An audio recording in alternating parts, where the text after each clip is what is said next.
Well, hello, everyone, and welcome to the Speed Street Podcast. We have IndyCar racing approaching us very fast. This is the Speed Street Podcast. My name is Connor Daly. I am currently unemployed, other than a podcaster and an IndyCar fan. However, this episode, we do have some details to talk about on what is going on related to my life a little bit. Not the full story, but a little bit of the story. And I will try to... We're basically recording it pre-announcement, so I have a press release, and that's basically all you're going to get about it, and then we're going to go from there. So I can kind of explain a little bit of how this is going to happen and how it's going to go, but producer Bobby is here. He's done a great job for us so far. Thanks to those that are listening. And this is episode 200. This is a big deal. There's 200 laps in the Indy 500. That's cool. We appreciate those that have been here with us, both listening and watching. Listening is very important to the podcast realm. So I only listen to podcasts, honestly. So for those that do watch on YouTube, we appreciate it. Like this video, help it in the algorithm. We've got some good vibes going so far. If you're subscribed on the Spotify's, on the Apples, on the wherever, the fruits of the podcast atmosphere, thank you. It's going to be a great season ahead. I think there's a lot of exciting storylines. I was just thinking about this earlier today. I literally wrote in my little notebook here. I take notes. I have a pen right here. If you're watching on YouTube, you see it. I use random notebooks. This one, I think I got from doing an appearance. I don't know what even this company is, but it's a random notebook that I was given, and now I use it. So it's really random. But producer Bobby, I appreciate you being here. We're excited for episode 200. We have a driver. We have a driver guest, our first one of the year. And I thought through my head, who would be fun to talk to? And a lot of people said, don't interview Alex Palou because we've obviously talked to him a lot. He's a winner. We're going to talk to the winners of the races again this year. And if Alex Palou wins the first race, we're going to talk to him. Sorry, that's just how it works. If he wins the second race, definitely not going to talk to him. We're definitely not going to talk to him twice in a row. But we have that deal set up again. And Marcus Armstrong is our first driver that we're going to interview because he's been very fast so far in testing. He's been towards the top of the timesheets. I think he has the potential to do a lot this year. So he is not only a fun conversation, but just a very fast driver with that MSR Ganassi squadron. That's very, very exciting. So Bobby, give us your exciting thoughts heading into week 1 in St. Pete. We're going to go through the power rankings again, top 25, and you can kind of react to what I wrote down here. But what are you most excited about as we head into the 2026 NTT IndyCar Series season? Well, first of all, congrats on episode 200. I know I've been a part of a good amount of them now, but I think anytime that you can grow a podcast from your man cave to being a stop on the Indy 500 media tour, that's a success. So here's to hopefully another 200, many, many more. But I agree. Yeah, congrats on that. It's really cool to see what the show has grown into. And I'm not just saying that because I helped produce it, but as a fan of the show. You're the only reason it gets out to the people, so we appreciate that. That's very helpful. We're glad to keep it going. St. Pete, I'm super excited. I just was listening to Dario was on Dale Jr.'s show and listening in on that and building up the anticipation for his return on Saturday will be a really cool kind of IndyCar takeover, So, but it's going to be really, really cool to see cars on track. Yeah, if you're going down to St. Pete, I mean, this is an all-time motor racing weekend. I mean, you've got Road to Indy series, you've got the IndyCar series, obviously, as the ultimate show of the weekend on the Sunday, the NASCAR Craftsman Truck Series on Saturday, racing at the streets of St. Pete with Dario Franchitti, James Hinchcliffe. I'm going to spot at the truck race. I actually don't know who I'm going to spot for yet. I've said I'm going to try to spot for Hinch, but I haven't heard back on how that's going to happen yet. But I've got an offer from another driver to spot for him too. So we'll see. I'm going to do some sort of spotting. I'm actually going to commentate as well for the Indy Next series. So I don't know how that's going to go, but apparently I'm going to commentate for Fox. Shout out Fox for wanting me to do this. Just from out of the kindness of my heart, just going to go and try it out. Appreciate them for letting me do that. So I am going to, that hasn't really been officially announced anywhere. I'm just going to talk about it because I'm just going to go do that. I've been told that my other commentators, I believe it's Kevin Lee and Jack Harvey, they're going to wear sport coats. I don't own a sport coat, so I don't know what I'm going to do. I'm going to show up down there and hope that I look presentable enough to be on the television. And we're going to talk about the exciting next generation, the Indy Next Series.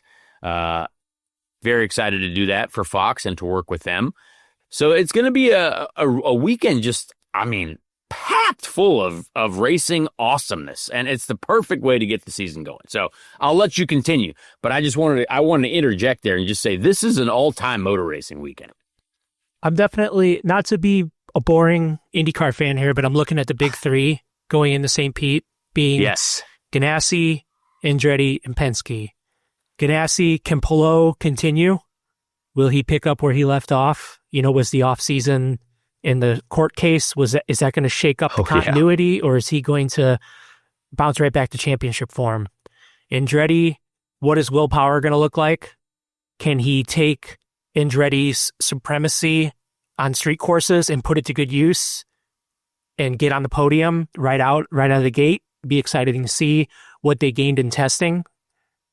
And then Penske, can Penske bounce back? And if Penske's going to bounce back, I'm looking at Joseph to do it. He's got, I kind of did a little digging in preparation for our rankings, not to tip my hand too much, but I went back in the last 10 years of St. Pete races, and Joseph has tied for the most podiums out of any driver there. Love that.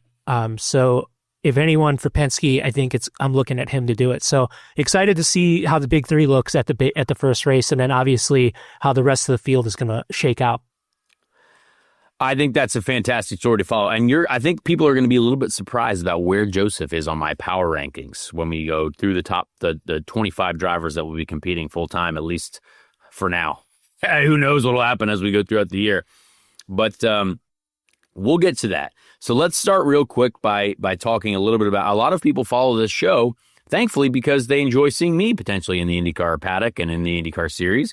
Well, we're not going to be there yet, but there was an announcement that, again, that hopefully has gone out. And boy, if it hasn't gone out, we're going to take this part out of the show and we'll just cut it from here. So you're going to think that there was an announcement and we'll just cut it and then it'll be nothing.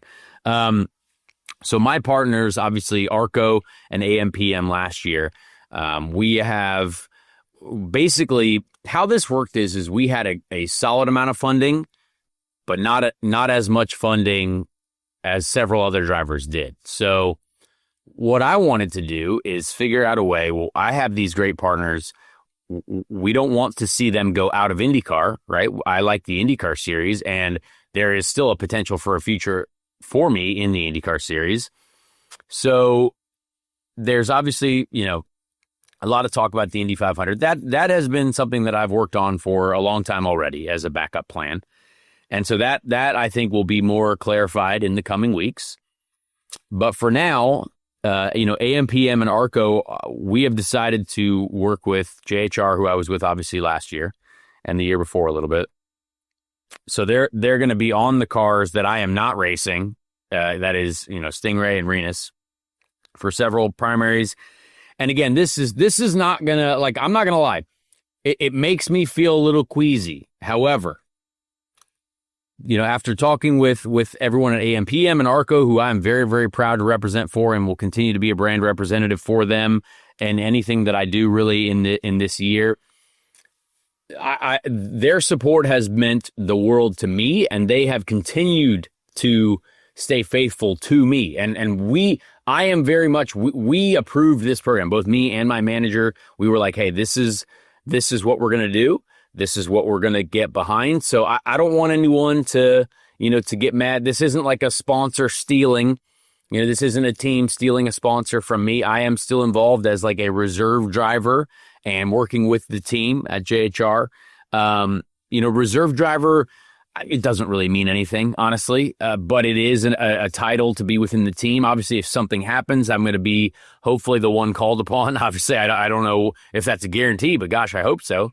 And it doesn't limit me if anyone else needs me either. Obviously, if there's another team that needs you, I'm going to go there. I'm going to help out. But I am, tied in with this organization to represent for my sponsors, and the sponsors are going to be on, Renus and Stingray's cars for certain races. And you can read off into that if you want.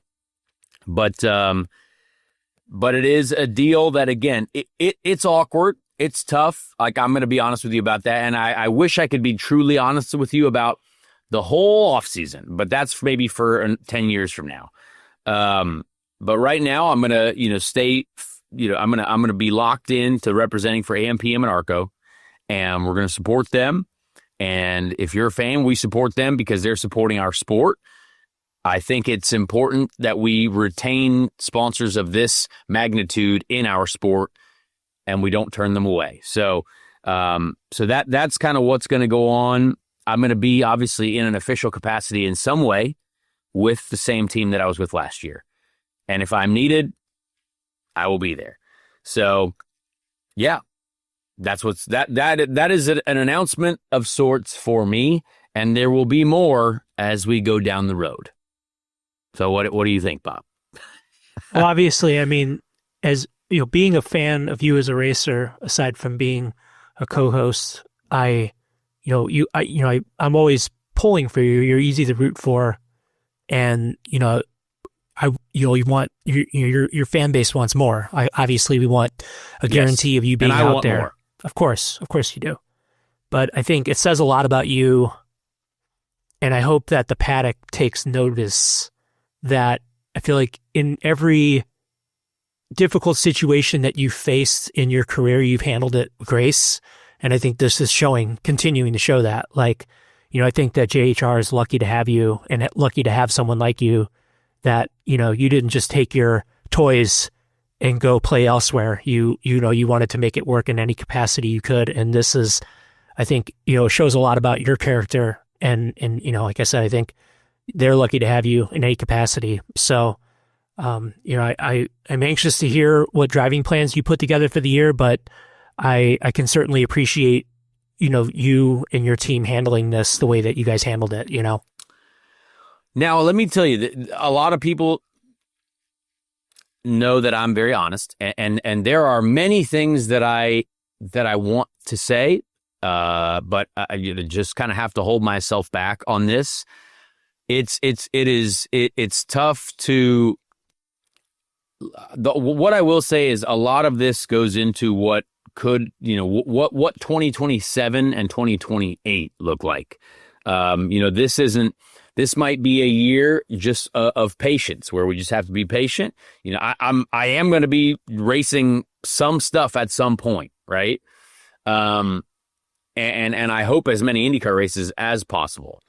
But this is a way to keep my folks who have supported me engaged in a very strong way. Me and my manager will be working with them every step of the way, and I will be, proudly representing for them. But we ended up in a position to where we had a lot of support this offseason and talked to multiple teams. But the other drivers that, I was up against just had a little bit more. But the sponsorship was really never the issue. Like if we had this level of support, 2 or 3 years ago, or even 5 years ago, I could have gone anywhere I wanted. Like it would have been a wild situation. So I know there was a lot of people tweeting at me and sending me messages like, "Oh, we would sponsor you." It's like, we actually have great sponsors. But a lot of the times, some of the numbers that some of these drivers had in the offseason were just astounding, right? That it's not, and they aren't just sponsors. It's like just pure money coming in, that's fine. That's part of the sport. But I'm very proud to have worked through this, and, more and more details will be revealed as we go here. But yeah, it's the best option that we have currently for the amount of cars that are out on the grid and the amount of availabilities there were. So I'm going to leave it at that. I'm going to be around the IndyCar races. I'm going to be doing stuff. I'm going to be working away. I'm going to be maybe some TV, maybe some stuff like this. But my focus for sure is to be in a car in 2027 full time again, hopefully in 2028. Like we're not dead yet. And we have a great partnership behind me. And, some of these quotes in the press release, we're just going to let them be for now. But this is a deal that both me and my manager are very proud to have worked on. And we are thankful for the partnership with AMPM and ARCO. And can't wait to see what that entails in the future. So we shall go from there. I feel like I know money, we talk about the money in IndyCar almost every episode, and I've learned a lot about it. And I understand that like a lot of these rides, you have to have the money to get it to the grid. They're not just self-sufficient rides. But I feel like even since I've been working on this show, there has been like a wild revolving door of like young talent that's come to the table. They've had the money. They don't pan out in a season and then they're gone. And in an ideal racing world, like if I was, Joe Moneybags, IndyCar owner, and I looked at a driver like you who has shown for the better part of a decade, if not more now, that you are committed to the IndyCar series, one way or another, like you've gone part-time, you've gone full-time, you've gone part-time, like you've been through the whole system, but you've shown that you're committed to running this series and trying to make it. I feel like the stability of having a driver that you can depend on, that's like, no, this is my pinnacle, this is where I want to be, versus a guy that's like, well, IndyCar is cool until I get to F1 or until I do this or whatever, or until, you know what I mean? Like it seems like a lot of these guys are every year, they have to go through the driver's search, the money search and everything. And like I said, I would think, I know this is me thinking ideally, and I'm obviously not a car owner, but like the stability of a driver like you who's committed to being on the grid, in this grid specifically, I would take that factor into consideration, Yeah, I wish it meant something. It does not, sadly. I appreciate that. Those are very great words. But all the work that I've put in really means nothing on the back end. But I still have a lot that I want to do. I love, and I've recently been thinking about what I actually do love about the sport, because there's a lot that I've grown to actually hate. But I do love that feeling of competing, at one of the highest levels, in these cars. That truly is the adrenaline rush is like nothing else. And there's a lot of people who have become IndyCar fans recently who don't know anything about where I've come. I'm not saying that I am, some sort of generational talent at all, right? I'm not there's no, there's a lot of people exactly like me who, also, could be in a car, should be in a car. But I believe that, there's many, I've still only ever had, we discussed this at the end of last year, but I've only ever had one teammate who's ever won a race in the 130 plus races that I've been in. Like, I haven't been a part of a lot of winning teams, right? One race. And, that was we've already discussed the details. We don't have to go back on that, but all these people are like, oh, he's had his chance, all that stuff. That's cool. You could think that, but that's just basically ignoring reality. Like, and again, a lot of people like to ignore reality and just kind of live in their own atmosphere, which is, you have the freedom to do that. That's probably a lot of fun. But I still have a lot that I'd like to do. And again, last race, we're in the top 5. So if I was just finishing 20th every weekend, I'd probably understand a lot of people's comments. I would. But the fact that there are a lot of people who continue to support me, that means a lot to me. And I always want to be thankful for that, because I do love getting in and, going to war for the Facebook commenters out there who are defending me to the same people who have said the same stuff for 4 or 5 years that have zero idea what they're talking about. So I'm going to keep going to battle for those folks, the kind supporters that I've got out there. And we're going to keep fighting. So it's been a battle. I'm thankful to have the support that I do. And we have a plan this year. We do have a plan. We're going to be racing at some point, probably in multiple series. But my goal is to be an IndyCar driver. And again, it does seem like I'm very committed to being an IndyCar driver. I would do other series, but I can't necessarily, we've had the sponsorship, but a lot of the times when sponsorship is dedicated to one series, you can't just like move it around. Like I don't just have cash that I sit on. That's just not how marketing works or budgets work. IndyCar is on the up and up right now. We want to make sure that is what is focused on. I've tried to go NASCAR racing, maybe even sports car stuff, made some calls there, here and there, but just, there's money that's needed that I don't necessarily sit on or have. So yeah, that's what we got for now. We have a little bit of an announcement and we can celebrate 200 episodes. I was hoping we could announce more, but again, details, things that need to happen. It is what it is. So we'll go from there. But we have a lot to talk about for St. Pete. We've got so much excitement to go through. We'll probably give, both Bobby and I will give you a top three. We love picking top threes for the weekend, but we're also going to do power rankings. We're going to rank our drivers, and then we're also going to talk to Marcus Armstrong. And Marcus Armstrong is a very fast driver. So let's just start by getting right into our picks for the weekend, Bobby. I think I'm gonna give you a top three. You can give me a top three, and this is in no particular order. Let's just throw some out there and get some vibes. I'm also doing the Grid Rival fantasy lineups for IndyCar this year. It's what Chase did last year. Our friend, our fellow friend and IndyCar fan, Chase Holden. He did that last year. So I'm gonna work with IndyCar on the Grid Rival picks, and I like it honestly. I wasn't a part of the IndyCar fantasy thing last year. Very fun app. I got on there free to play. I just was like, okay, I'm gonna pick my lineup. I'm gonna get in here. So feel free to check out IndyCar's channels for those videos. And I hope you guys enjoyed the IndyCar content that we put out on their YouTube channel for the Phoenix test. I thought that was really cool. That was a lot of fun. But I'm gonna go ahead and give you my top three just right out the gate. So Palou, I have to do Palou. It's insane if you don't do Palou. I think that's just absurd.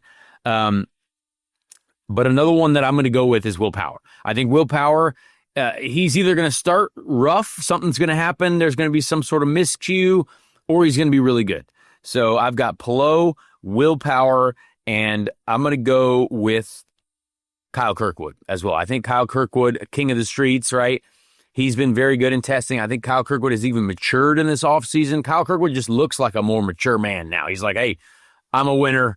I'm going to go out there and slap some people around. So those are my top three. And Bobby, feel free to give me either the same or switch it up a little bit. I'm going to switch it up. I think I was tracking with you. I was definitely thinking, like I mentioned earlier in the program, Ganassi, Penske, Andretti. But I'm going to hold true to Joseph Newgarden. Yep. He had a third place last year.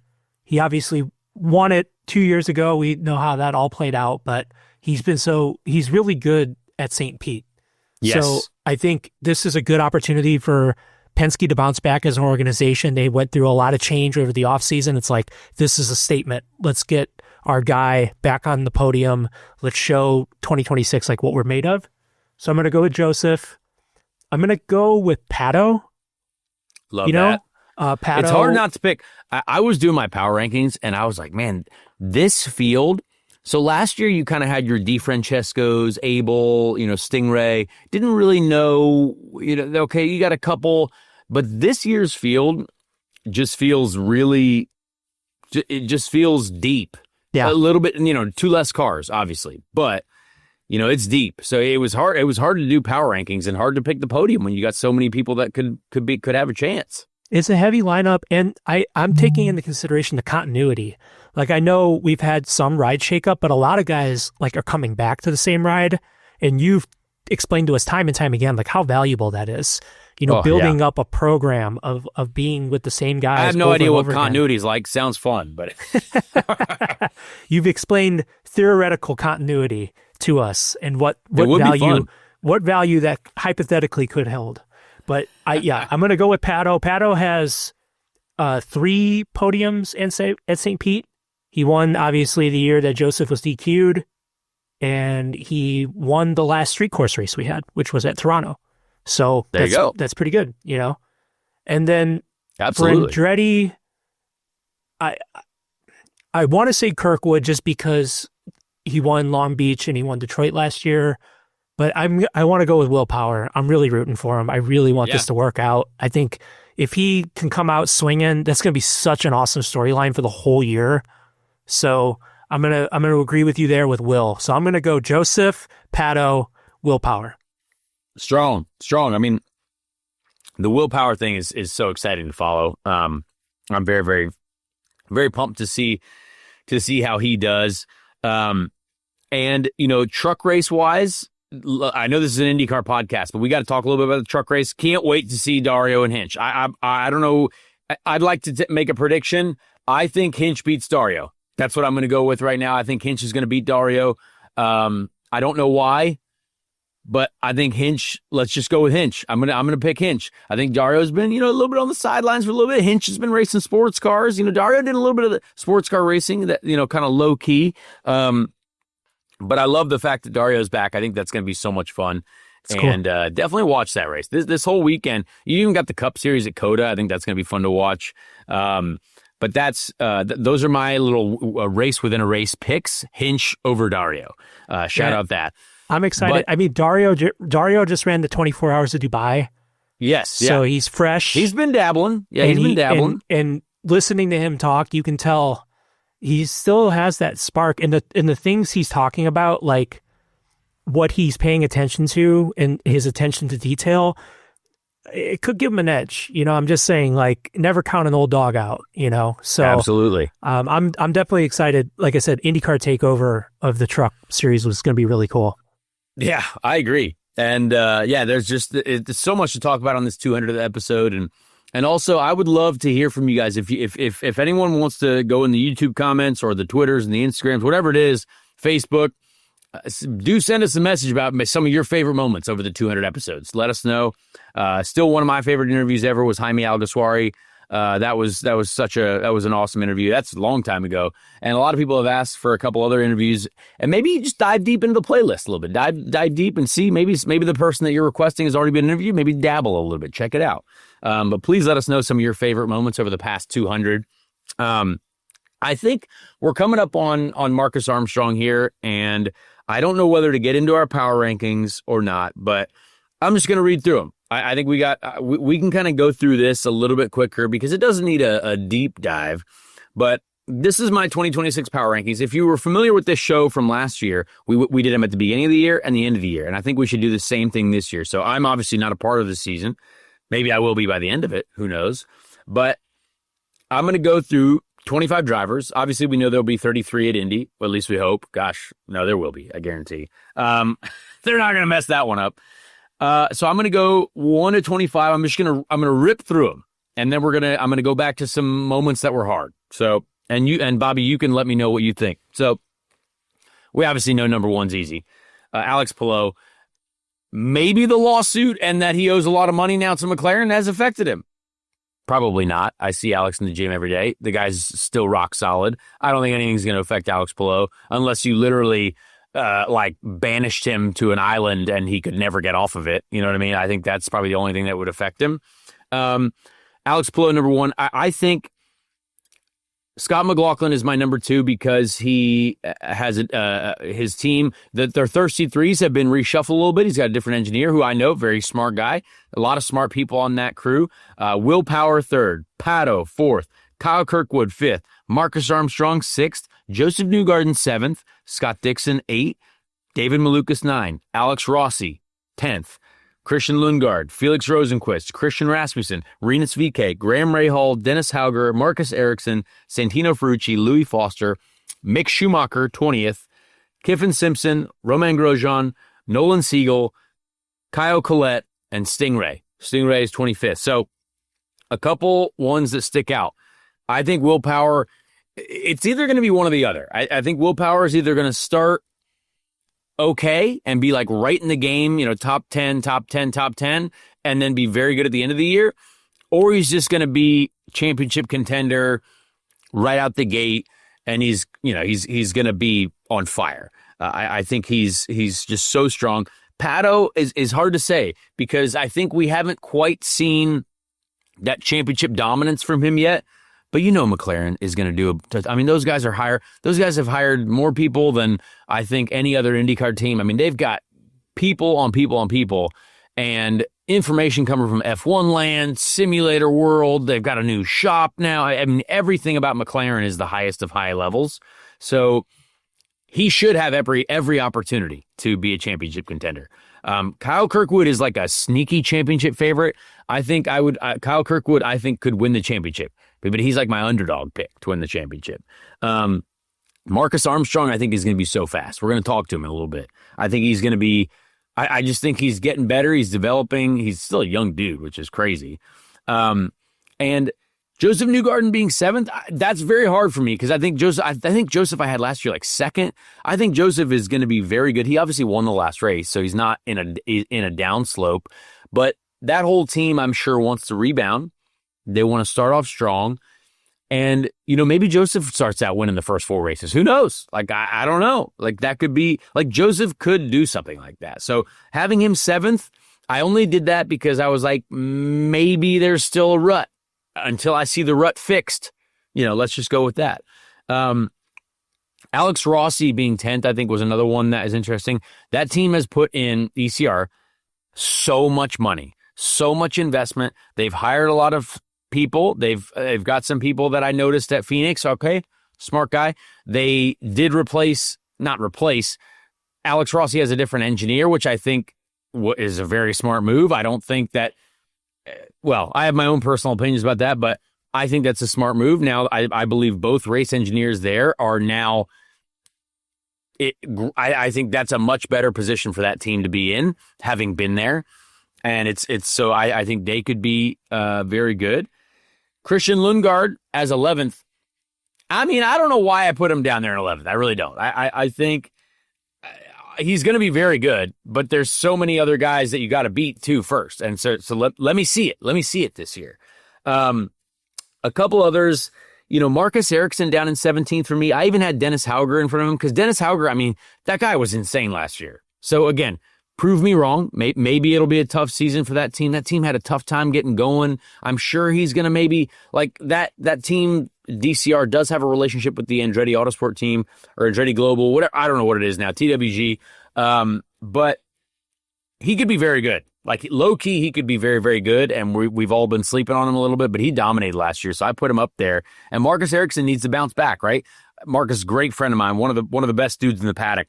And I think he's in for a bounce back year. So we'll see what happens. Going down the list, I have Mick Schumacher 20th because, again, we just don't know, right? It's going to be hard. He's got a lot to learn. That's not a hit against him. It's just, hey, guess what? You're in the arena now. Like, this is a battle against a lot of people with, very, very close field. So I'm curious to see where he will be in my end of season power rankings. Kiffin Simpson I have down in 21st, which I think is a little bit unfair to him. But the field has changed a little bit. That people have moved around and he's still, he had some great runs last year. He's in the best car. He's in with the best team. So let's see some more consistency out of him. Romain Grosjean, I have 22nd, which is a little probably surprising. I just, again, show me something with that group. Who knows? And then, this has nothing to do with Stingray being 25th. But we just have to address it. Couldn't be a nicer guy, and I really enjoy being Stingray's teammate. I think he's a great human overall. But when you look at this field, I mean, statistically, you're going to have to bring every bit of firepower to the table that you've got, and I just prove me wrong, And Nolan Siegel under a ton of pressure, 23rd. I mean, that guy is under every bit of pressure in the world. So that'll be my top 20. What's your reaction to my top 25 there, Bobby? I agree with a lot of it. I think, Palou, I saw a little bit in NASCAR. I know these are, comparing apples to oranges, but like 2311, Tyler Reddick last year, like that team kind of struggled under the weight of the lawsuit. That was ongoing versus this being done. You just don't know what it does. I doubt it. I really doubt it. I think he's going to be tough to beat. I do think that he's got more of a bullseye on him this year for guys like Pato and Kirkwood. And Pato and Kirkwood, they, towards the end of the season, it was like, okay, these guys are putting together some championship runs.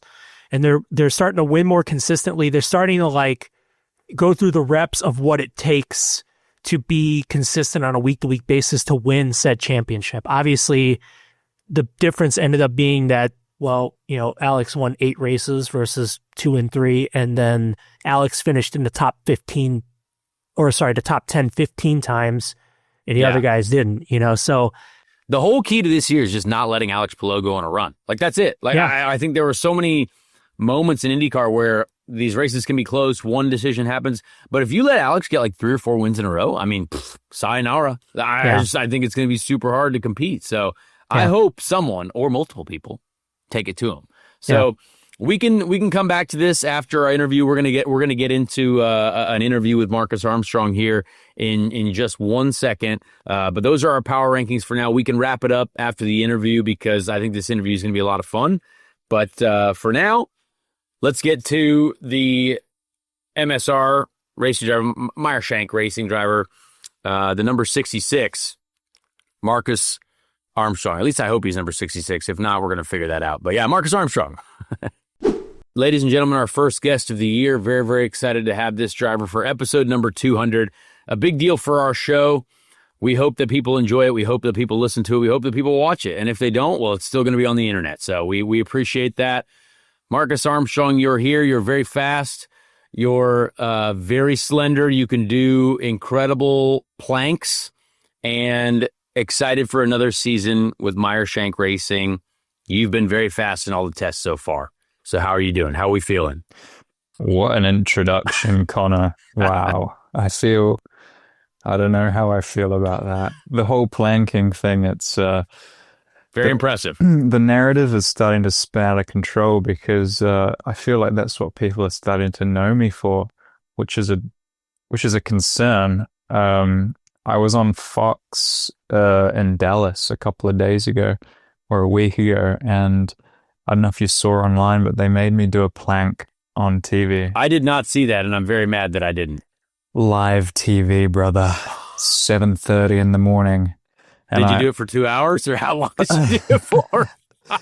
Well, there's a rumor circulating through the grapevine, I've heard, that I'm going to be asked to do a roughly 3 or 4 hour plank throughout the duration of a TV show, which is quite well known. So let's see if that comes to fruition. I'm quietly hoping it doesn't. But yeah, that sounds awfully boring. I'm not gonna lie. Unless there is some other activity going on, just watching you be fit and light and being like, yeah, guys, I'm just here still for 3 hours sounds oddly boring. But again, great physical accomplishment. But if you think about it, I couldn't even lie on a couch for 9 hours. But somehow I feel like I could plank for 9 hours. I feel like doing a plank for that amount of time would be easier than lying stationary without engaging any muscles for 9 hours. I don't know if you kind of catch my vibe here, but it's just like, because you're kind of like just grinding through it, like just angry. I don't know. Maybe I'm just an angry person. I don't know, man. I feel like I've never seen you upset really at anyone. I got steam coming out of my ears, brother, all the time. You just don't see it. You know what? I do wish I was that level of a psycho, honestly. That would be really cool to be. Like, you got to just be crazy to be wanting to do that. For me, I don't have that same desire, but that's why everyone's built different. You know what I mean? I love collecting Pokemon cards and going fast at the Indy 500, right? But you love sitting on your elbows and making sure that you are the most elite of the elite. So that's awesome.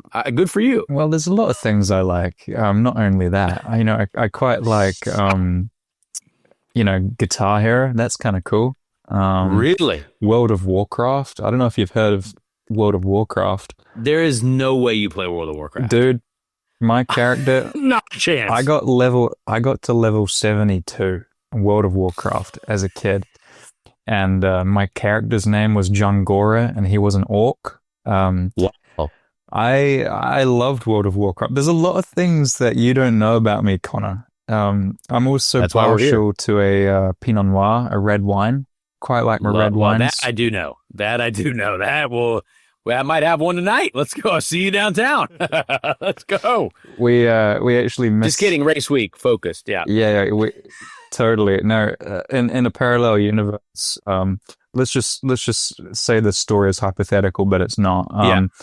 We missed our plane coming back from Phoenix last week. Me and Rory, and it's like, whatever shall we do? I don't know. Let's go to Scottsdale and just see what's going on. Oh, that sounds fantastic. Honestly, I'm very jealous. I actually was there. I stayed an extra day, but my phone can always ring, brother. If you just feel like shooting a text and saying, "Hey, you know what? We're in Scottsdale. We need a diabetic friend to be there to put out the vibes." Who knows? Yeah, well, I know a place. I did some scouting. It's mate, it's such a cool place that I can't love it. It's like LA, except like more of a desert. Yeah, I'm not going to say what I was going to say, but that's fine. You kind of know. It's kind of like LA. I get it. Yeah, cool stuff and good restaurants, good food. A lot of good food. Yeah, good Pinot Noir. We had a Brunello di Montalcino, an Italian red from the Tuscan region. Back in the day, I used to live around there. Love that. So Rory and I, we had a lovely evening, and we behaved ourselves, kinda. That is so smart. I mean, the sommeliers who listen to this show are going to be thrilled. We have a big sommelier listenership, so I'm sure that is going to be tremendous for those folks. But speaking of sommeliers, we're going racing this weekend in St. Petersburg, and you've been very fast in the very little testing that we've had. You're partnered with Felix Rosenquist at the MSR team, great group of people, and then you guys also had this little relationship with Chip Ganassi Racing, which is also very good. How are you guys going to beat Alex Palou? That's the biggest question. How do you go up against a man who literally made everyone look silly last year? Wow. Yeah, that's a good way to put it, mate. I'm currently sitting in the CGI headquarters right now. And love it. We're about to get into an engineering meeting as soon as I'm done with this call. But it's mate, you've heard it all before because I've said it many times, but it's like small improvements, 1% every single day. And me and my engineers, I feel like, you said it, that we've had a decent preseason. We kind of understand each other quite well at this point, which is, it's a big thing in IndyCar because it's so competitive. Like, man, you've got Will Power doing his 80th season of IndyCar, who's just getting faster and faster and faster. Yeah. Same for Dixon. And, you got guys like, just experience coming out their ears. So you kind of you've got to have every box ticked. So that means having chemistry with the entire team, which I feel like I do. Me and my lead engineer, Angela, we communicate more than me and any other, I'm not going to say that, but any other human being in your life. Yeah. We're in constant communication, and she's great too. Very smart. I like her a lot.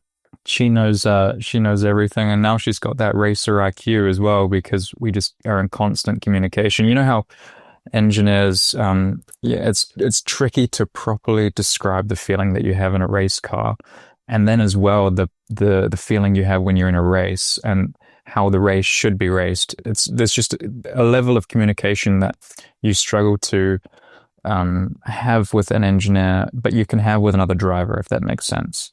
You want that. I think I know exactly what you're talking about. You're going to say something mid-race, and you hope that they know exactly what you mean. And if you're like, well, I think I want a half a turn of front wing, but they're like, yeah, no, I get it. I know what you want. And then you match together. There's always this gosh, I really hope they know what I mean. There's a sixth sense for sure. Yeah, exactly. And actually we have, because she's also very, I would say, socially intelligent as well. So at times I don't even need to say anything. She just kind of knows what I'm thinking. Vibes. Yeah. Big vibes engineer. I love that. Yeah. And, so we go over if there's something to be intellectualized about motorsport, we will do it.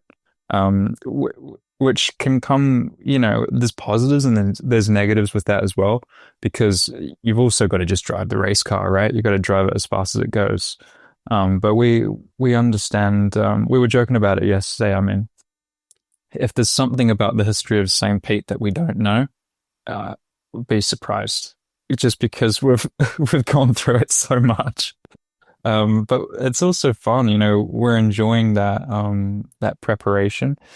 And it's time we start rolling, we got to start winning some races. And like you said, Alex Palou, he's tricky. He's a tricky guy to beat because he's just so good. It's hard to describe that, the level that he's at is so incredibly high, which is evident on the basis that he's winning pretty much every single race he competes in. But that excites me too, got to go out there and be your best to beat him. So, oh man, I'm amped. I don't know if you know this, but currently on IndyCar's website, you are leading the championship. I don't know if this is it says number 1 in the championship, Marcus Armstrong. So who's second? Kyle Collette, and then third is Scott Dixon. So, you know what? Interesting top 3, but you are technically the leader of the championship currently on IndyCar's website. So this is a great start. We're off to a fantastic start. To me, that sounds like an alphabetical order sort of deal, but no, absolutely not. There's no way that your last name is A and then he's C and then D and then E. Yeah, there's no way that happens. I'm surprised that there's no other A's in IndyCar, man. That. You know what? I'll take it. The small victories. It is 100% alphabetical. So you know what? That's you take every win. Well, every win. You tell me, Connor. How do you see somebody going out there and beating the Spaniard in this stage of the season anyway? Well, I've never seen his data like you. But I have seen him do a lot of incredible things. It's hard to know because when you have a well-oiled machine like his group over there, right? That whole, engineer, strategy, everything. My only question is, what happens if they hit some bumps in the road? It'll happen in racing, right? Like there are going to be some bumps in the road at times. If something might fail, maybe he gets wrecked by someone. Who knows? But again, if he's too far out in front, that'll probably never happen. But it's tough, man. I think it just.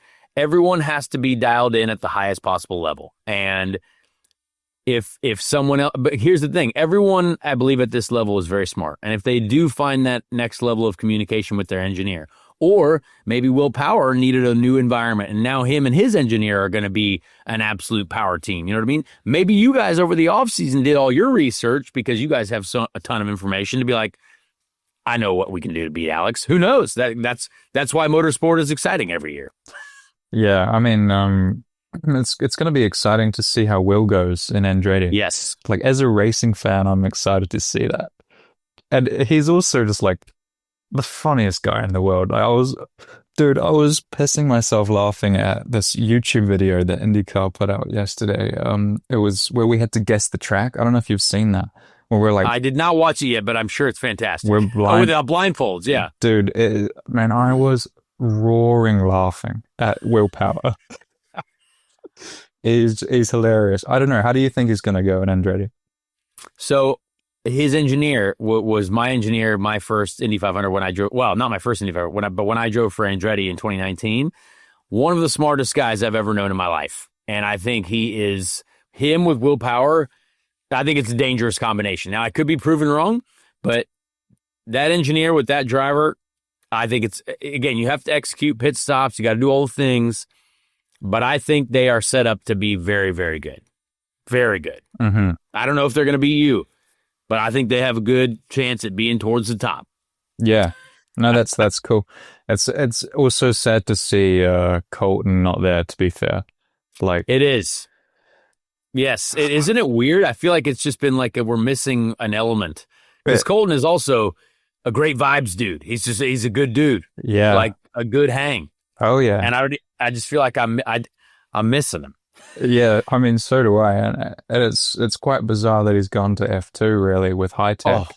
So I know. that's where I left. Oh, That's pretty much where I decided to come to America, and then he's sort of doing my career in reverse almost. oh, jeez. Next thing you know, he's going to sign for Ferrari. Oh, maybe. No, Cadillac guys. We're all Cadillac fans now. We're all Cadillac fans. Yeah. Yeah, I mean, give us your Colton vibes check. How is he going to do? What have you followed the testing at all? Have you seen a little bit what's going on there?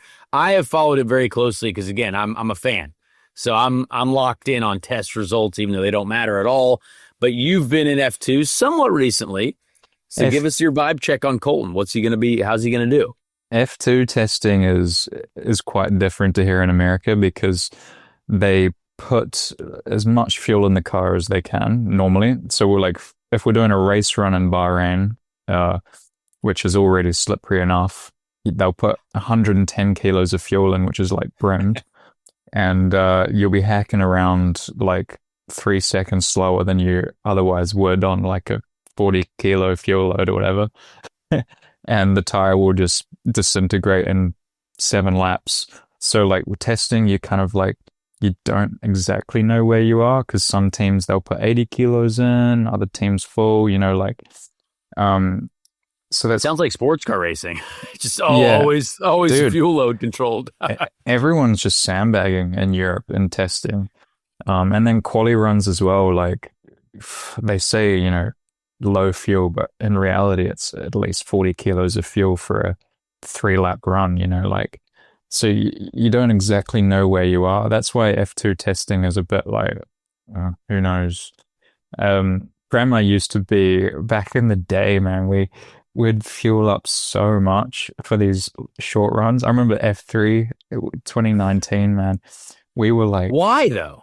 Like, why? Because I don't know. Honestly, everyone just thought they were way better than they were. And it's just like, yeah, when we take out all this fuel, we're going to be 2 seconds faster, easy. The balance won't change at all. Well, that was the thing. Like, they wanted to expose the weaknesses of the car more. That was their excuse. Okay, interesting. However, I also feel like they didn't want us to feel like we were just kicking everyone's ass going into the season, so I don't know exactly. But I remember this one test. We were, they would never tell us how much fuel we're running, but one time we were F3 testing Budapest. I pulled up to the weight station. They've handed me the ticket and I'm like so much overweight, like, I don't know, 100 kilos or whatever. And we were like 3rd on the day, like, in Budapest. Jeez. Yeah, we were like, I didn't really say this to my engineers, but I said it's like my team. I was like, dude, if this is true, like, we're rolling. And sure enough, we arrived. Like, we had a great car that season. We finished 1, 2, 3 in the championship, and but like, Prema, the Prema would just fuel so much, and it was just funny. Anyway, back to Colton, you don't really exactly know where they are just based on the fuel loads and the testing games that they play. But, Colton, I feel like he's a really aggressive driver, right? And F2 kind of rewards the opposite of that. Like, you really have to drive with your fingertips because those Pirellis are just so fragile. No doubt he's going to work it out because he's super talented and he's just like, he's awesome. But it is like a very, very different driving philosophy to over here in America, where you can just absolutely drive the wheels off it and be rewarded for it in lap time. There, if you save, like, or for example, if you slide on like lap 2 of the race, the tire has a memory. Like, it will remember that lap 2 slide at turn 13. Oh, and you the will, worst. and it will get exponentially worse. And you'll be punished for it massively with seconds by lap 25, so like there's just this constant, it's like just the slower you go, the more you are rewarded for it in the long term because the delta becomes bigger as the race progresses, sort of thing. And I don't know if it's changed since I was last there, but I imagine it hasn't because I guarantee it hasn't because you know what, you mentioned that.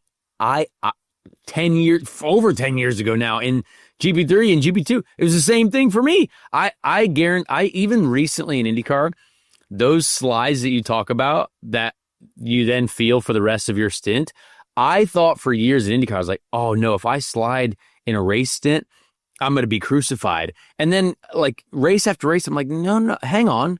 No, I can actually continue to push this tire until the end of the stint. But it became so drilled into your brain that you really can't slide this tire in a race stint because it's going to come back to get you. It was the same way back then too. Like it's a wild reality, and he's going to have to shift. He's going to have to change his brain up a little bit. I don't know what's the first race of the season. Is it Melbourne or is it Bahrain? Melbourne. Yeah. Okay. At least Melbourne's a bit of it's a hacking track, I feel. Yeah.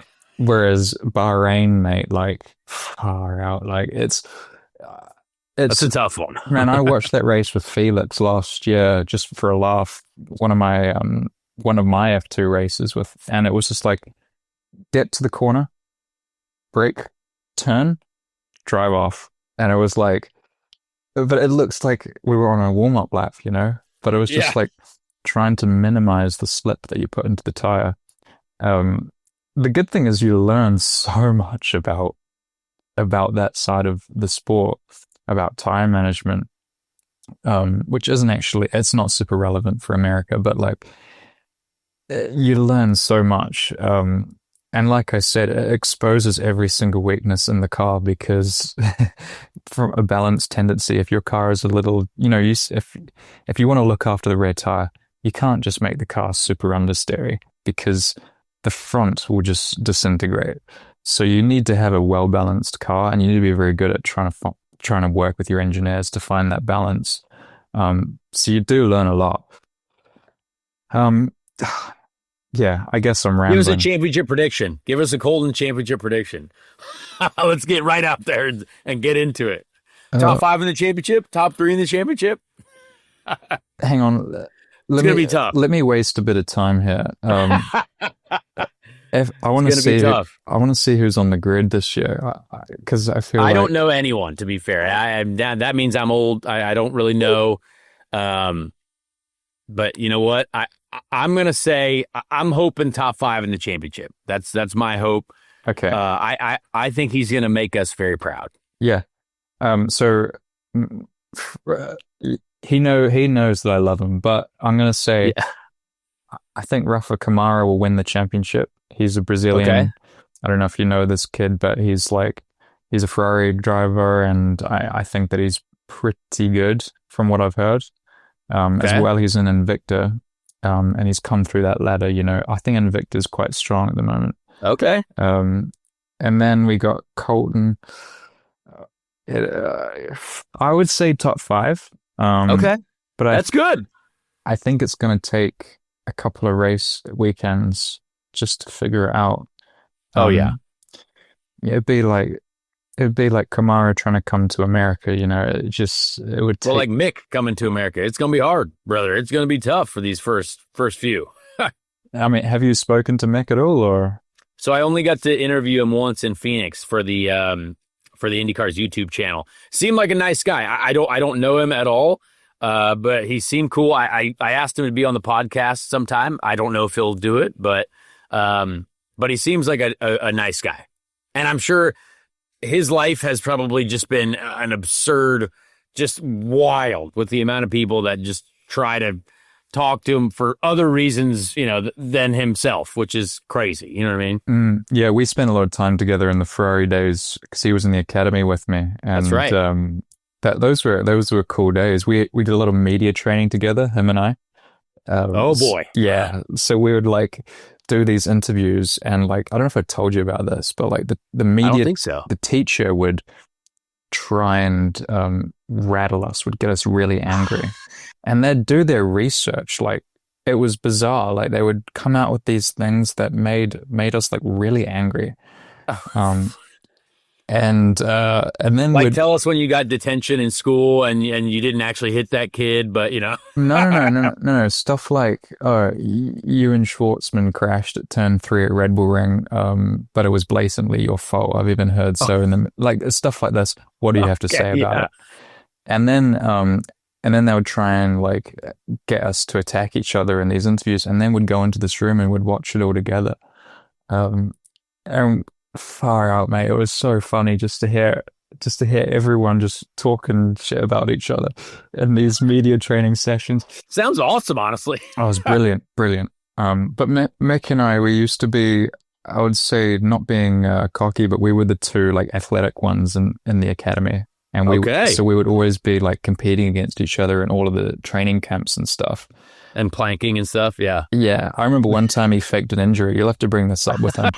Okay, I'm going to write that down. Mick faked an injury. That's going to be when we interview him. He will deny it till the day he dies. But it was a 5K rowing test, and on the day before we did like a practice run, and we were like 20 meters of 20.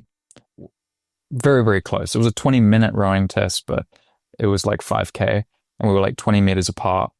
And the following day, I was on a roll, mate, and I had him, and he said that he hurt his back, and he stopped like halfway through, and just didn't give me the satisfaction of beating him fair and square. You'll have to ask him about it.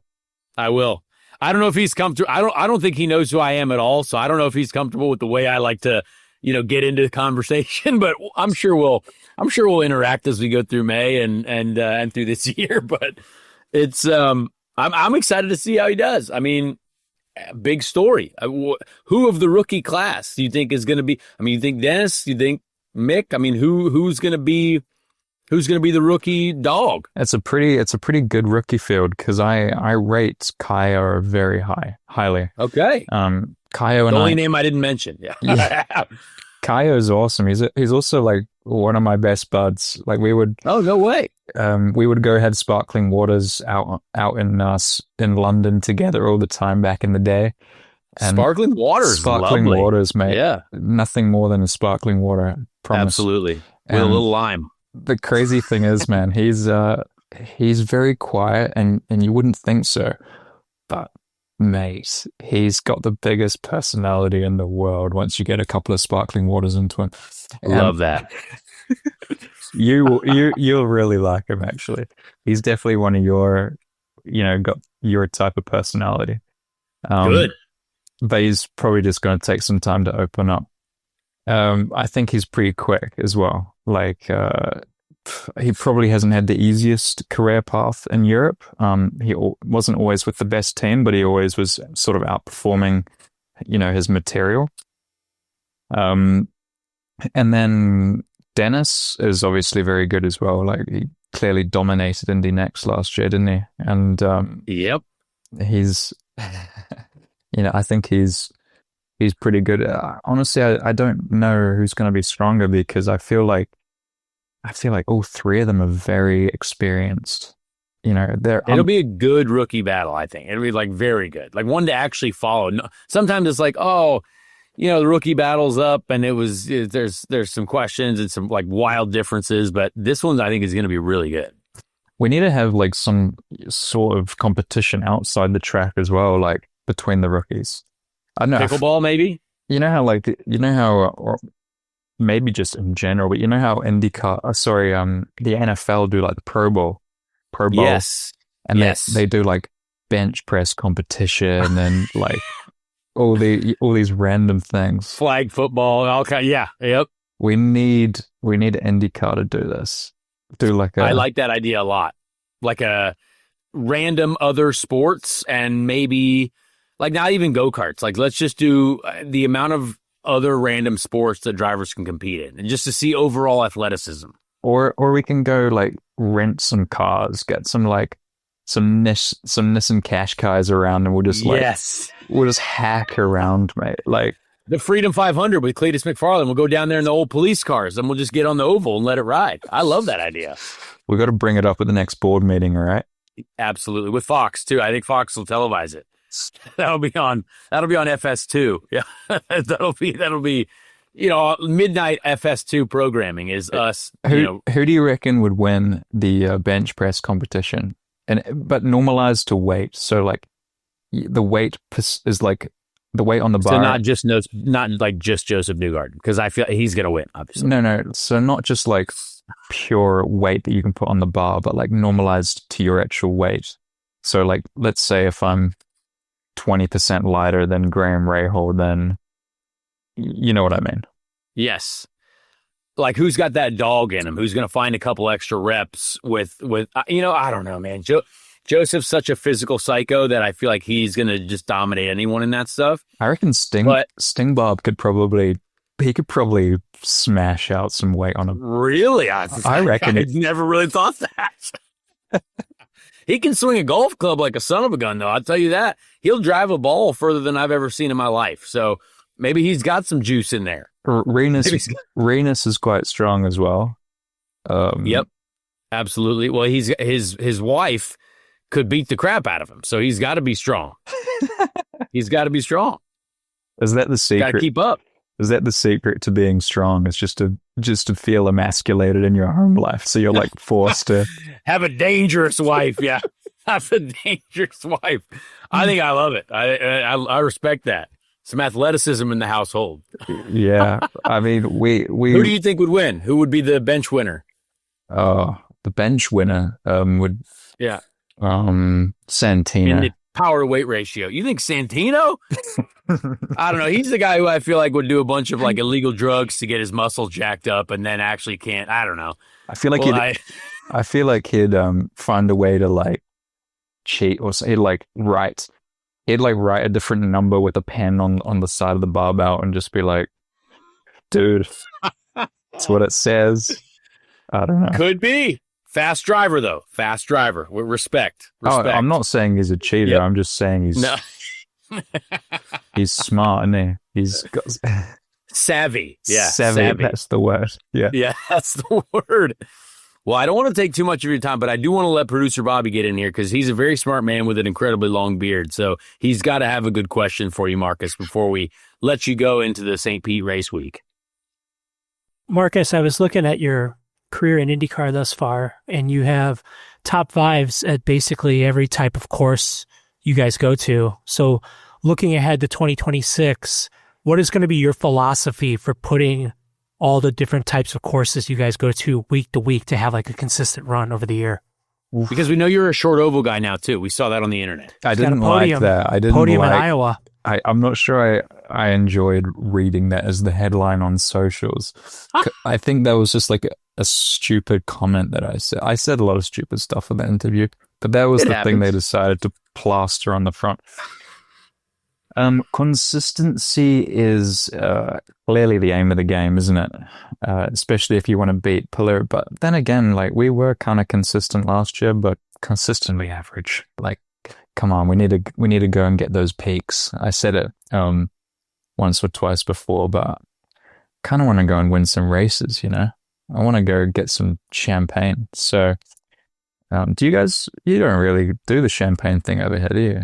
I suppose we do. Of course, brother. You've been on the podiums. Like there are it's not like nice champagne, but you know, it's fizzy. Tell you what, it's fizzy. If you're gonna get a good interview out of me, it's after a podium, after like half a bottle of champagne. Man, I love podium champagne. Honestly, it is potentially the best tasting thing I've ever. Isn't it? If I remember Milwaukee wasn't too bad. Honestly, it was like one of those like Corbel bottles though. So like it wasn't like, you know, beautifully maintained bottle of whatever they have in F1 land now.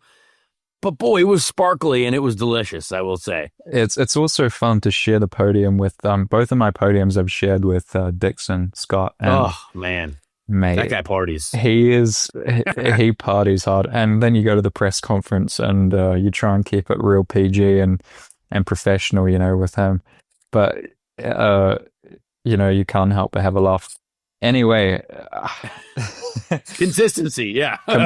Consistency, performance, qualifying well. I mean, it sounds generic, but it's easier to win a race from the front, especially on a circuit like St. Pete. So, oh man, it's been a lot of analysis over the winter. I'm just glad that we can finally crack on.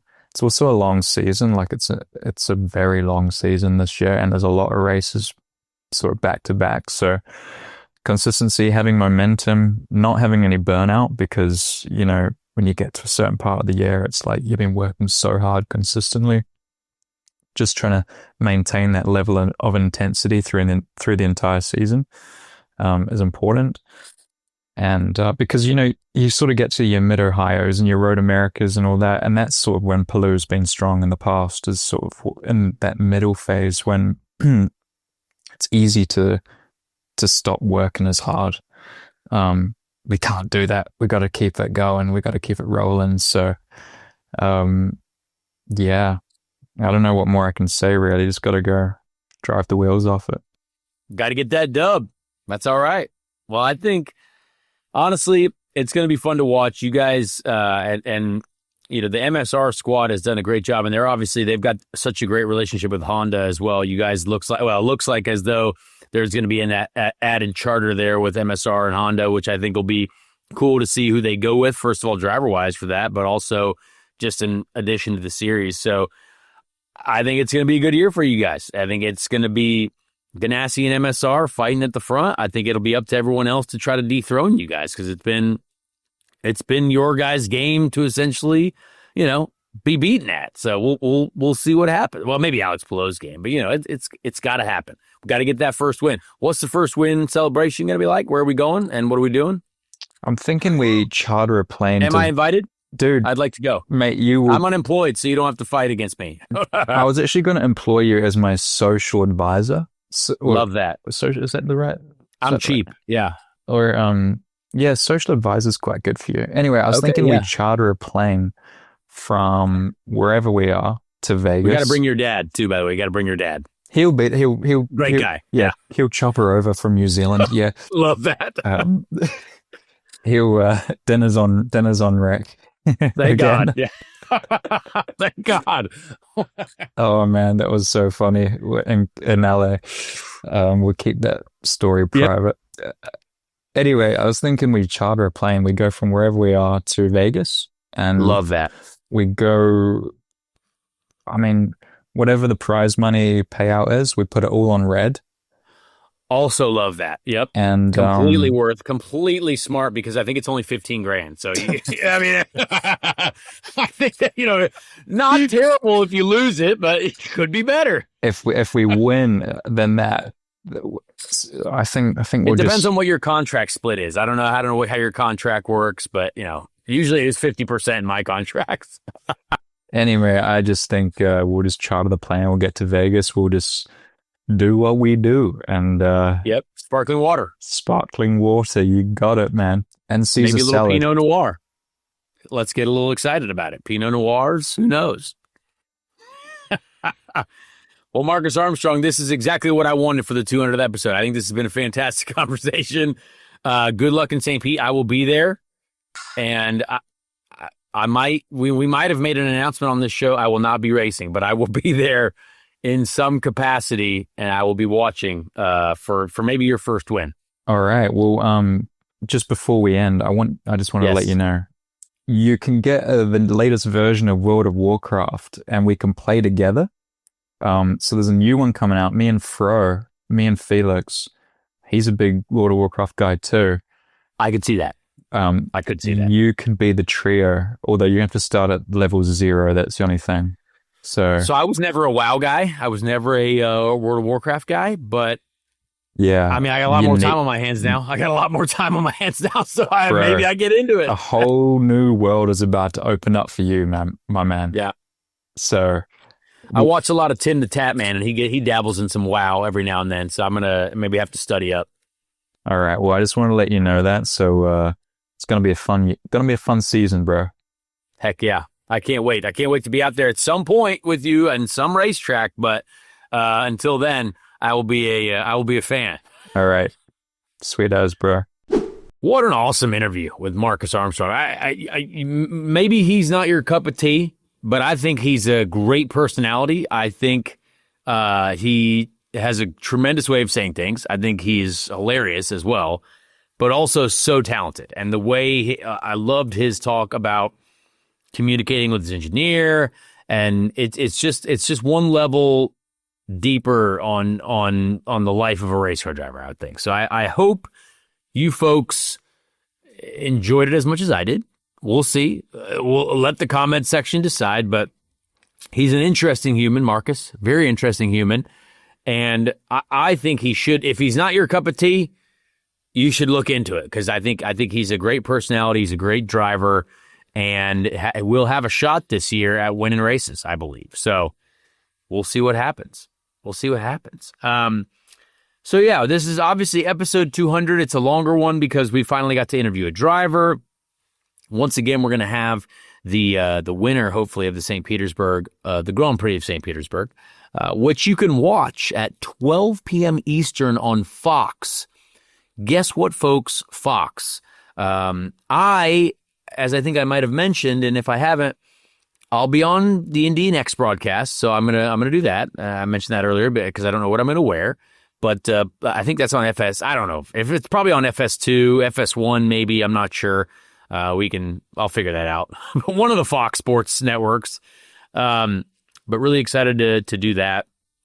And again, stay tuned for our program. Stay tuned for what we've got going on with Speed Street, but what I've also got going on race-wise. I think later in the year, like once we get past the Indy 500, I think there's going to be, some opportunities to do some other things. My personal goal, Bobby, I want to do the Brickyard 400. I want to do that. I want to do the last driver from Indiana to do the Indy 500 and the Brickyard 400 in the same year was Tony Stewart. So I would like to do that. And maybe we can find a good situation there to do it in a solid Cup car, not something where we just show up. That would be awesome. So that would be one of my personal goals, and we'll see what happens. But yeah, any late reaction after we've digested the power rankings, Bobby? Anything there that still stood out to you? I feel pretty confident in the way everything looks until Marcus Armstrong said Kyle Collette was really good. So again, Dennis Hauger was the champ. Kyle Collette, not. But, I mean, solid praise for Marcus Armstrong. Yeah, I agree. It's interesting, like the back half of the ranking, the bottom half, or the bottom third of the ranking, are a lot of guys that were like super successful in Indy Next.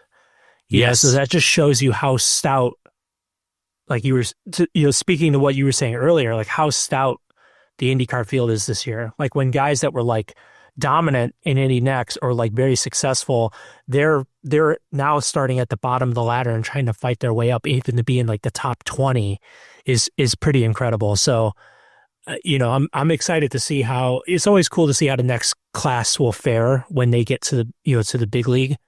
I think the main things I'm going to be watching for this year, and I kind of spoke to this earlier, is just who can take those next steps.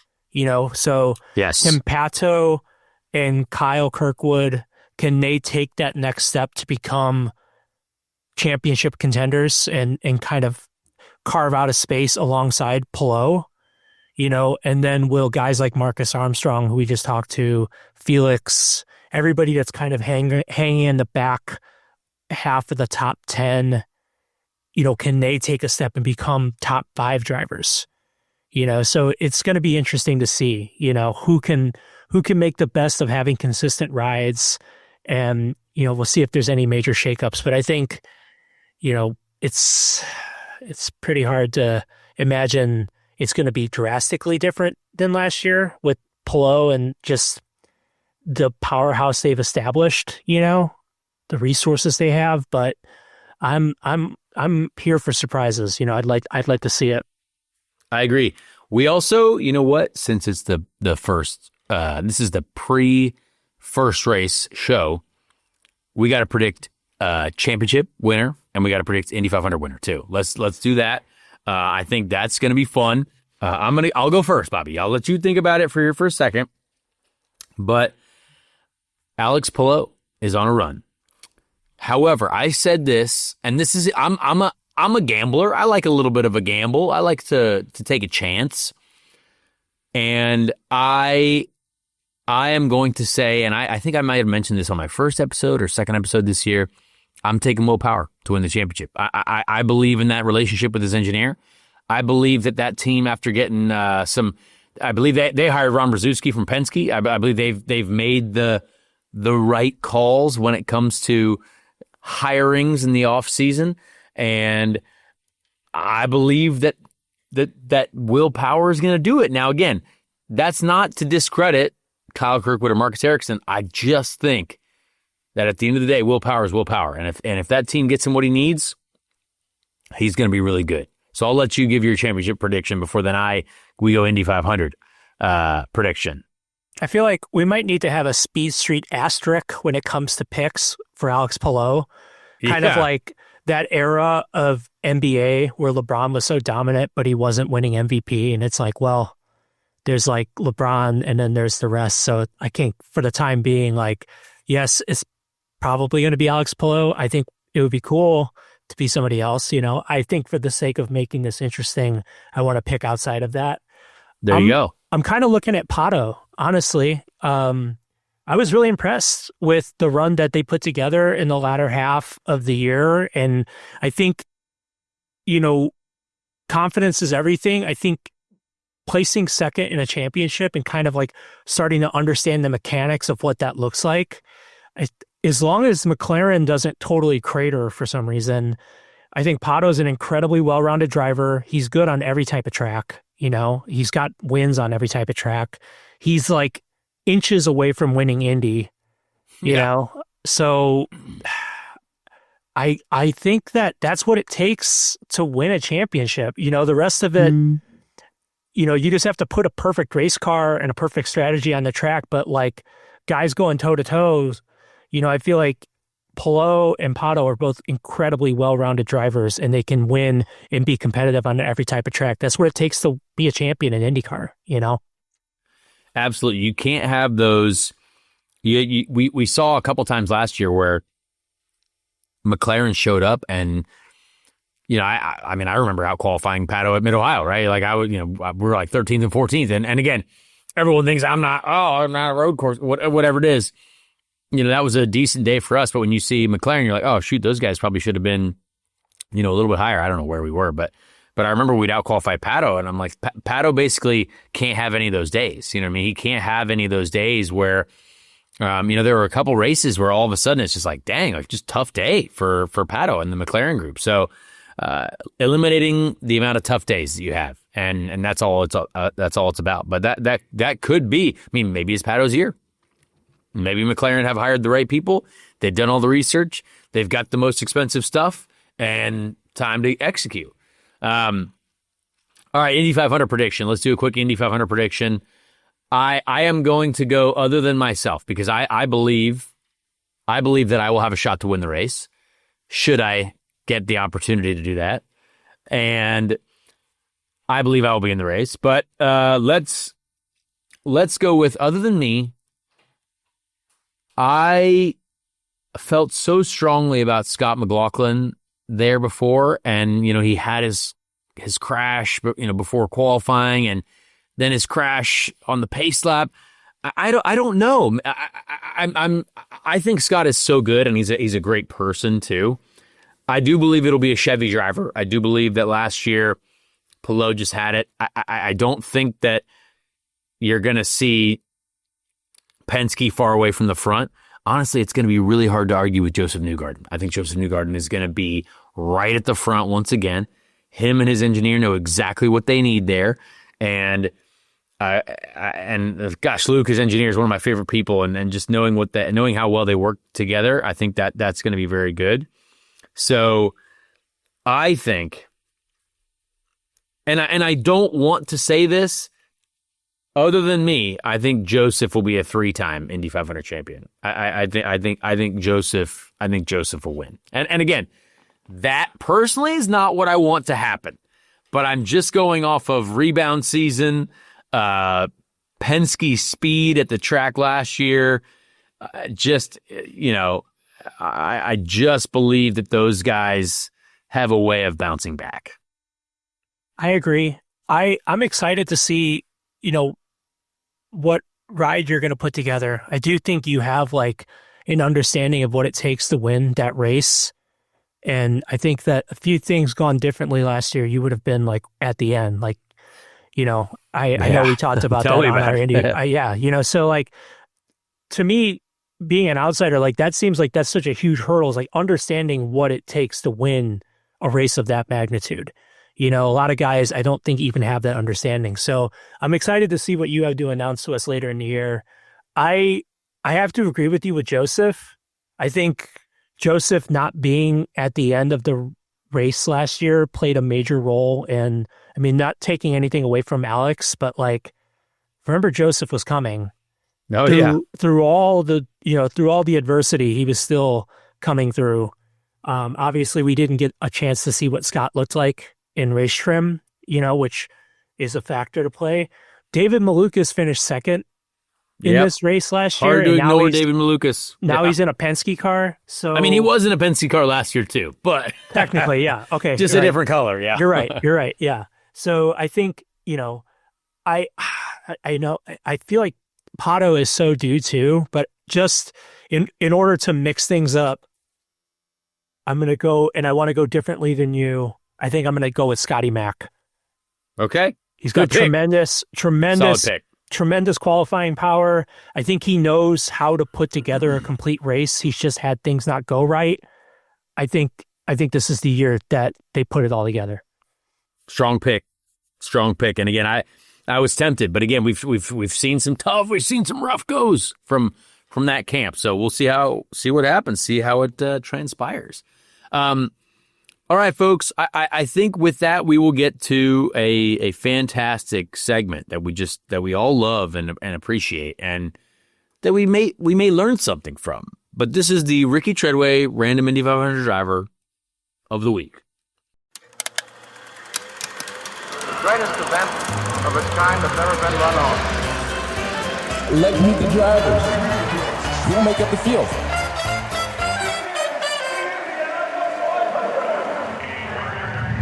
This week, we went all the way back to the year of 1968. 1968 was, of course, won by Bobby Unser. A lot of familiar names in this field. A lot of names you would know. A lot of names you've used before. But we figured out someone that we can learn something new about. And that is the 22nd place finisher, Jim Malloy. Jim Malloy finished 22nd.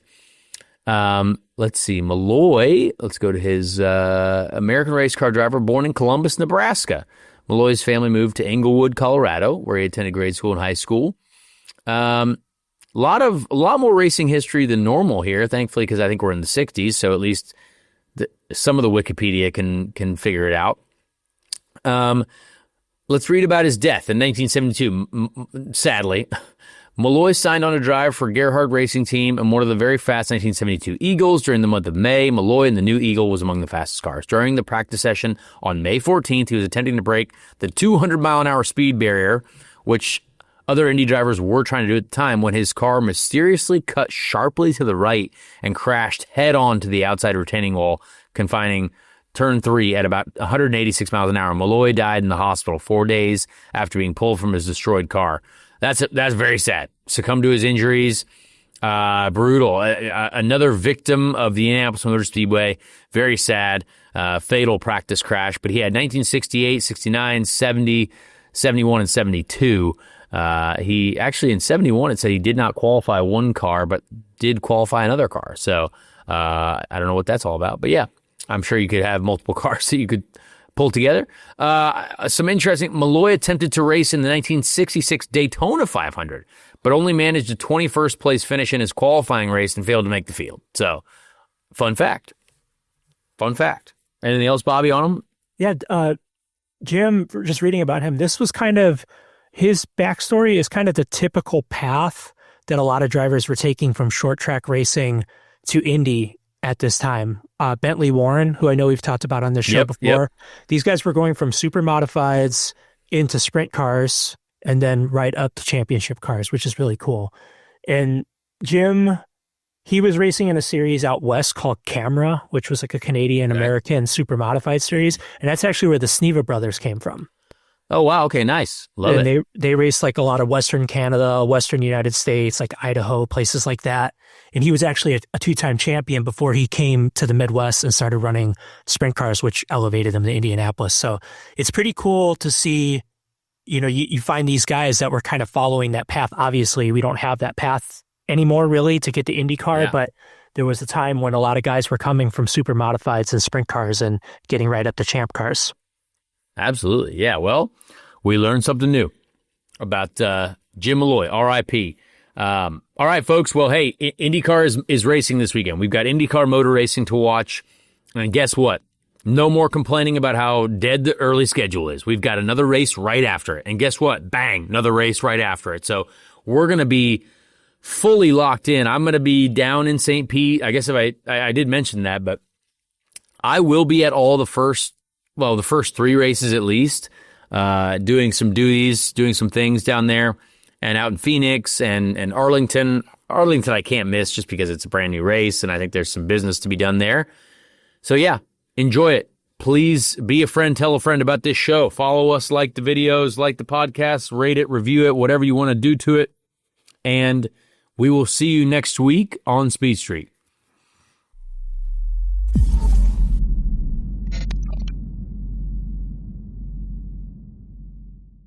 Hey everyone, Connor Daly here. Please leave a like on this video if you did enjoy it, and also subscribe to the channel as well. That would be very helpful. Be a friend, tell a friend. Thank you so much for the support, and we'll see you on the next episode of Speed Street.